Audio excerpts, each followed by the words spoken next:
Like most Americans, I'm thrilled that Wall Street Journal reporter Evan Gershkovich and retired Marine Paul Whelan are home, back where they belong, in the United States.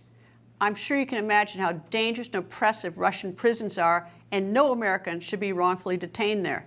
On this show, we have multiple times reported about the plight of Gershkovich, Whelan, and others, including Trevor Reed and WNBA star Brittany Griner. You may recall on February 17, 2022, Griner was arrested at a Russian airport and charged with drug smuggling. We reported at least 25 times about Griner, urging her release. I tell you the number of those segments we did about Griner simply to show our level of passion about Americans being held in Russian prisons. On December 8, 2022, about 9 months after arrest, Griner was released. She was swapped by Russia for Russian Victor Bout, who was imprisoned here in the United States.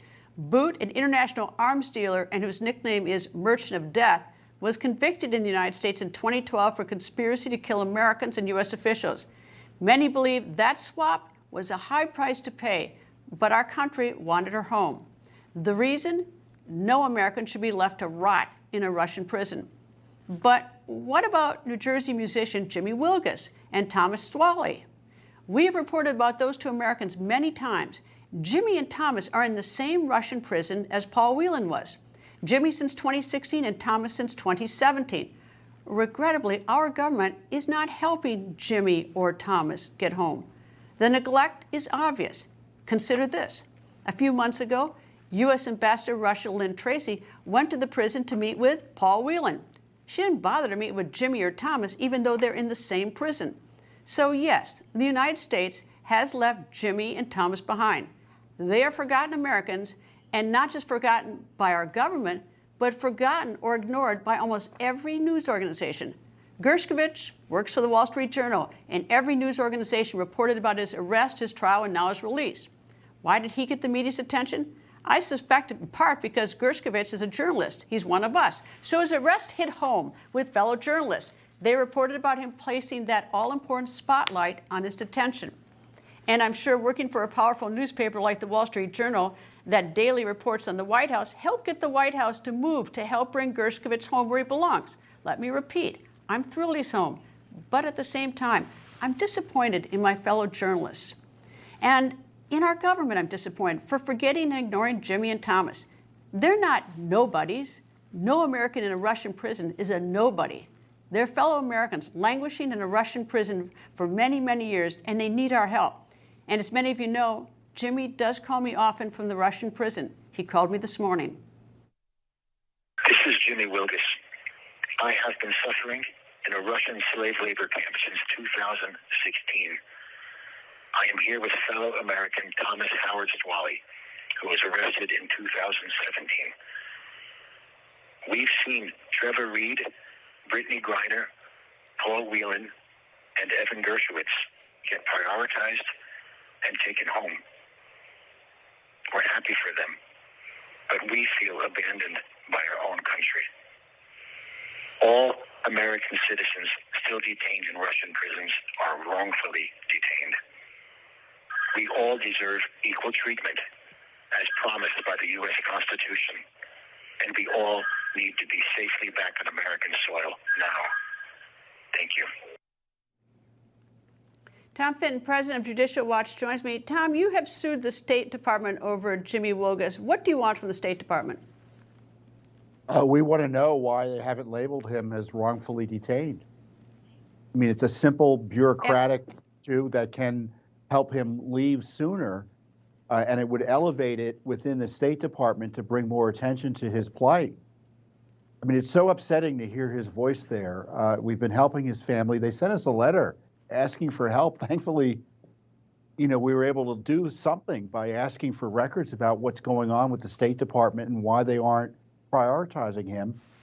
Is there any question he's wrongfully detained? What's the holdup? And what's the response? I mean, first of all, did you get the records? Secondly, the question of what it means to be wrongfully detained. Look, I wanted Brittany Griner here in the United States fast. We did all those segments on her, but nonetheless, she did admit that she brought drugs into the country of Russia without permission, against the law. I mean, so if wrongfully detained, she violated the law, although I wanted her home, don't get me wrong. But what does it mean to be wrongfully detained? Because Jimmy is accused of flashing some kid. He was denied due process rights that, not just the American version of it, but no, there's been no due process for him at all. A forced confession. He had an interpreter during his trial. The court intervened and told the interpreter not to tell him what was going on. And he's been sentenced for 12 and a half years in this labor camp, as he discloses, one of the worst prisons in Russia generally. And I think there are 9 Americans at issue here. There have been 3 prisoners. I think this is the 3rd swap, I think, of prisoners since he's been detained, some of whom were arrested after he was arrested and convicted. There's no reason that this shouldn't be a priority, and they all should be of equal rank in terms of concern by the president and the State Department bureaucracy. Well, I also think the media, because I don't watch every media all the time, but Jimmy Wilgus has not gotten the attention of the others, and I get it. And I said I'm really glad they're home, but boy, they couldn't report enough about Evan Gershkovich. I'm glad he's home, but there's actually crickets when it comes to Jimmy, because Jimmy's not a big important person. No, his poor parents are, in their 80s now. I mean, there's a real danger he dies there. I mean, he's not healthy. We've already known, we've had terrible stories out of Russia in terms of prisoners dying. I tell you, and for the State Department not to bother giving us basic records about this major issue that's been out there for almost a decade, I mean, that's not reassuring. It's not like it's a priority in the sense that, oh, here's a bunch of records we consider it important. Instead of just giving us the hand to the face and ignored the request. I mean, where's Congress? We didn't file. We've got this lawsuit going for just records, more than what the Congress seems to be doing at this point. It's absolutely disgraceful that, I mean, Jimmy Wilgus and Thomas Stwalley should get a fair shake like everybody else. And for some reason, they're just absolutely ignored. I can't figure this one out. Tom Fitton, thank you very much, and good luck with your lawsuit. I hope you get those records. Thank you.